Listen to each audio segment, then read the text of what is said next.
الحمدللہ رب العالمین اللہم صلی علی محمد وعلی آل محمد۔ السلام علیکم ورحمۃ اللہ وبرکاتہ۔ مشکات کی حدیث نمبر 132۔ عثمان رضی اللہ عنہ سے روایت ہے کہ جب آپ کسی قبر کے پاس کھڑے ہوتے تو وہاں اس قدر ہوتے کہ آپ کی داڑھی تر ہو جاتی۔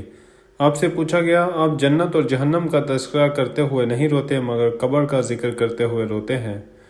تو انہوں نے بتایا کہ رسول اللہ صلی اللہ علیہ وسلم نے فرمایا، بے شک قبر منازل آخرت میں سے پہلی منزل ہے، پس اگر اس سے بچ گیا تو اس کے بعد جو منازل ہیں وہ اس سے آسان تر ہیں، اور اگر اس سے نجات نہ ہوئی تو اس کے بعد جو منازل ہیں وہ اس سے زیادہ سخت ہیں۔ راوی بیان کرتے ہیں، رسول اللہ صلی اللہ علیہ وسلم نے فرمایا، میں قبر سے زیادہ سخت اور برا منظر کبھی نہیں دیکھا۔ حدیث نمبر 133۔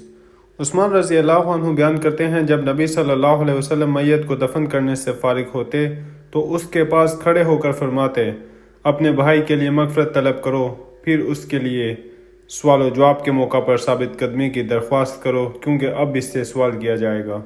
حدیث نمبر 134۔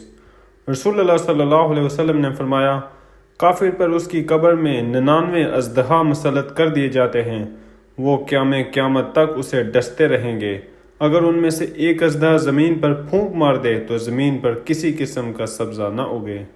سنن دارمی۔ امام ترمذی نے اس طرح روایت کیا ہے، انہوں نے 99 کے بجائے 70 اژدہا کا ذکر کیا ہے۔ جزاکم اللہ خیر، السلام علیکم۔